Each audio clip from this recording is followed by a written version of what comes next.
শনিবার সন্ধ্যা 7:30টার দিকে রাজশাহী বিশ্ববিদ্যালয়ের জোহা চত্বরে জড়ো হন শিক্ষার্থীরা। পরে বিশ্ববিদ্যালয়ের প্রধান সড়ক ঘুরে একই জায়গায় সংক্ষিপ্ত সমাবেশ করেন তারা। এ সময় শিক্ষার্থীরা বলেন, কোনো ধর্ষণের ঘটনায় সরকার দৃষ্টান্তমূলক শাস্তির ব্যবস্থা করতে পারেনি। এ সময় সরকারকে উদ্দেশ্য করে তারা বলেন, নারীদের নিরাপত্তা নিশ্চিত করতে না পারা সরকারের ব্যর্থতার শামিল। অতি দ্রুত ধর্ষকদের মৃত্যুদণ্ড কার্যকরের দাবি জানান তারা।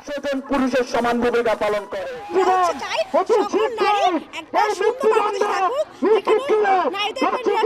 ধর্ষকের শাস্তি হবে জনসম্মুখে মৃত্যুদণ্ড, জনসম্মুখে তাকে ফাঁসি দিয়ে ঝুলিয়ে মারতে চাই আমরা। এমন দৃষ্টান্তমূলক শাস্তি হওয়া উচিত যাতে বাংলাদেশের কোনো নাগরিক এবং কোনো মানুষ যাতে নারীর উপর কুদৃষ্টিতে তাকানোর সাহস পর্যন্ত না পায়।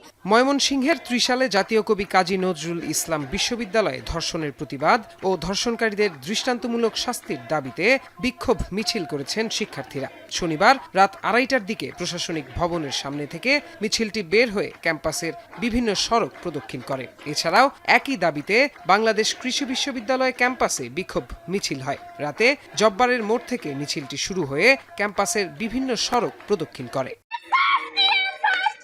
সিলেটের শাহজালাল বিজ্ঞান ও প্রযুক্তি বিশ্ববিদ্যালয়ের ছাত্রীরাও দেশব্যাপী নারীর উপর সহিংসতার প্রতিবাদ ও নিরাপত্তা নিশ্চিতের দাবিতে বিক্ষোভ মিছিল করেছেন। শনিবার রাত 2:30টা থেকে 3টা পর্যন্ত এই কর্মসূচি পালন করেন তারা।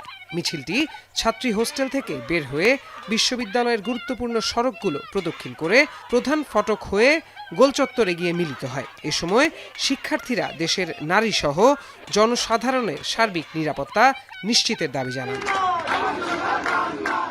একই দাবিতে শনিবার দিবাগত রাত 1:30টার দিকে জাহাঙ্গীরনগর বিশ্ববিদ্যালয়ের বটতলা এলাকা থেকে একটি মিছিল বের করেন শিক্ষার্থীরা। মিছিলটি ক্যাম্পাসের বিভিন্ন সড়ক প্রদক্ষিণ করে প্রধান ফটক সংলগ্ন ঢাকা আরিচা মহাসড়কে গিয়ে অবস্থান নেয়। সেখানে শিক্ষার্থীরা রাত 2:30টা থেকে 3টা পর্যন্ত মহাসড়ক অবরোধ করে রাখেন। এতে সড়কের 2 লেনে যান চলাচল বন্ধ হয়ে যায়।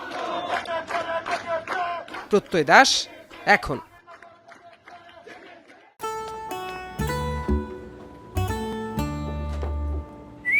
এই ঈদে জুয়েলারি ক্লোদিং এ বিকাশ পেমেন্টে ডিসকাউন্ট।